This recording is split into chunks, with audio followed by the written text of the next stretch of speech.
present. My name is Peter. Introducing myself is my boy Miguel. We're just gonna sit down and talk about life and shit. Just what comes up in our mind, you know. Correct. But back to what we're like talking about right now. Yeah, bro. I never lived in another state, so I don't know. I only lived in Los Angeles. Yeah. So You were born. You were I was and born. raised here? I was born in TJ. How long were you in TJ for? Like 3 years. Okay. So I didn't. So you I, already know TJ, right? the only thing that I know is that I guess my state in or my city in TJ was Los Pinos. Okay. So that's all I know. But I don't remember the land, the culture, nothing. Have you never gone back to? I can't. I'm DACA, so all I do is have a work permit. So got you, bro. I can't go to different countries. I go to different states, but not different countries. Let me ask you a question. So you're like me personally, like I'm from Honduras. My family's from Honduras, but I was born and raised here. Okay. So like for example, like I'll have customers that are Hondureños, and I'll be like, hey, like I'm Hondureño. And they're like, oh, from what part? And I'm just like, fuck, like. Well, my mom's from San Pedro Sula, my dad's from fucking Tegucigalpa, but you never been? My mom took me when I was can a you kid. go? I could go, bro. Well, why didn't you do it? I've never gone, and I have family over there, and I've never gone. But why don't you do it? I've had the opportunity to go when I was like 19, and you know what I said? You still have the opportunity, though. Let me tell you why I didn't go. Because like I be hearing shit that like it's really dangerous over there, and I'm just and I be watching like videos on my phone where it's like fuck. Well, but that's like, and personally, like me, like okay, I went to Rosarito 3 years ago before I was married, before anything, and we went to go dance, go have fun, and we did all that. But the whole time I was there, because I've seen like all these videos, and like I've been, I don't know, brainwashed a little bit, where it's like I couldn't enjoy my time there because you only saw the bad things about it. You never saw the good things. I didn't experience nothing bad in Vegas, dude. I mean, I'm sorry, in Mexico. Yeah. But Mexico was fun, but I couldn't have fun because I was worried that something bad was gonna happen. Yeah, no, I get it. And that's how I feel about like Honduras. I feel like it's worse over there, bro. Just the shit that I hear. But people go and they have fun. Like there's places where it's like for visitors and stuff like that. So if I were to go, I always wanted to say like I wanted because I feel the same way, by the way. But yeah. I always wanted to go like where my parents like walked and shit, like the streets they walked in. It's just like experience their life over there. But maybe Honduras is a little dangerous. But that's what they say about Mexico and the cartel and stuff like that. So it's just maybe you can't know till you actually try it. You know what I mean? I got you. Or like I told you about journalists, bro. Like if you wanna know about like the culture and like you wanna know how the streets and how the cities are over there. They do it themselves, so they will show you around. But like when you look at like YouTube, they're like, "This is what they say about this," or the news. So it's propaganda. Yeah, everything's a propaganda. So what if it's all a lie? Like, you never know. You never know. That's what I'm saying. Like, look, you know how in Russia there's a war going on, and all these Russians are saying, "Hey, I'm winning. But over here we're hearing Russia's not winning. Russia's actually the opposite. So what's the truth? Yeah, exactly. We don't know. We don't know.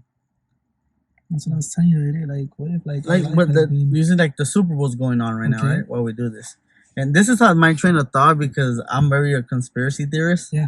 So like, I want to believe it, but sometimes I'm like maybe I'm just tripping, you know? I got you. So, but like, if you really think about it, like the Super Bowl thing, right?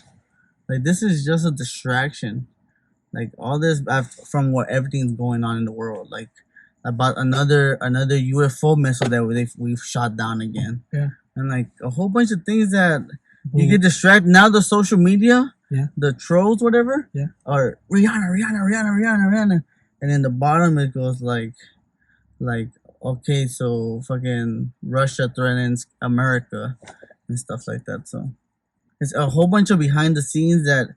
You know how the Romans back then they used the what's it called? I gotta look it up.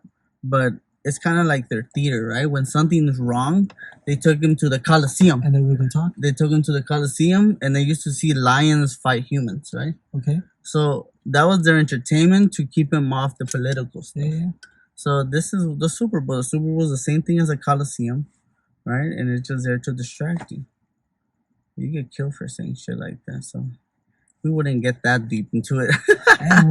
Well, real quick, talking about what you're talking about right now, with the whole UFOs, right? You know, you're talking about UFOs and distractions. Mm-hmm. Like, what if, like, it's a distraction, but what are they distracting us about? About the UFO things? That's what I'm saying. Like the UFOs, it's not even like, what if it's not real and they're just using that to distract us? Maybe so. It could be so. Like it's just to keep our minds off of them. Or maybe it's not. It's Chinese objects that are coming into, but they don't want to put that into the news because now they're saying the Chinese are attacking America. You know. I got you. So now they're gonna use as UFOs.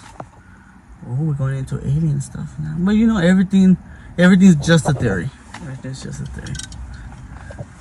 Yeah, but like I was saying too, the Elon Musk, Twitter thing. That's good. That's really good because it shows you like journalists could publish whatever they want. You know, as long as it's not a hate crime and stuff like that.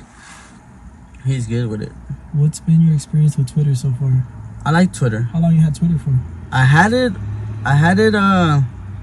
So I had Twitter for about 5 years. Then I took it away for like 2 years. Okay. And I got it back. And Twitter's used around the world more. What do you use it for? I use it for news. I use it for news. Like Twitter always trends on news. Okay. Like, and then depending on what you follow, like I follow a lot of crypto stuff. Yeah. Follow stuff for memes.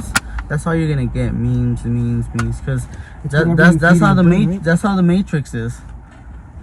Whatever you want is what they're gonna give you, but they're controlling you. That's very true. And if you notice right now, whatever you like is what you see in your feed.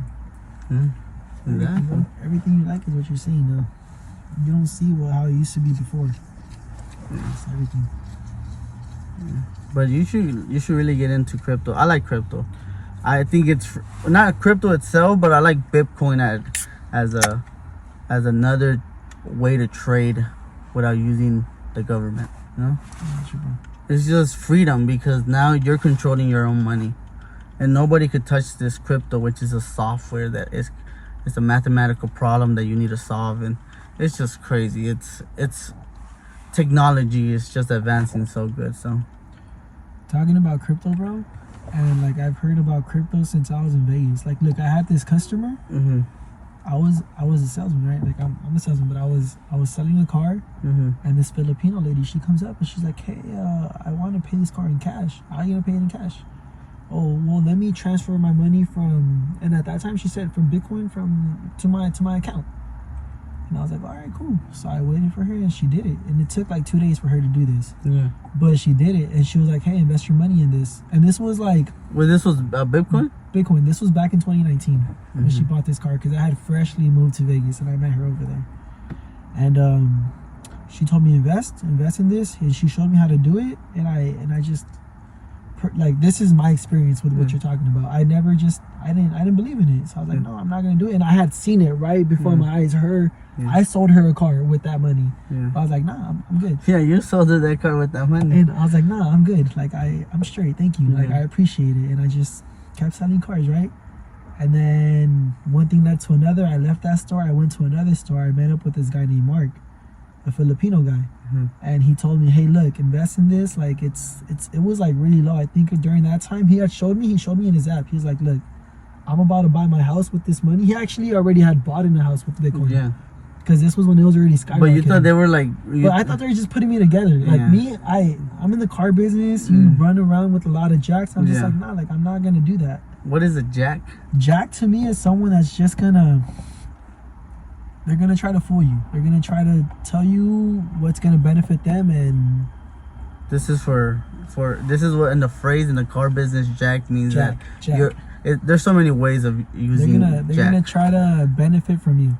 Yeah, you can say that, What's a jack to you? Yeah, that or like, for example, I'm a jack in a way that I just fuck around.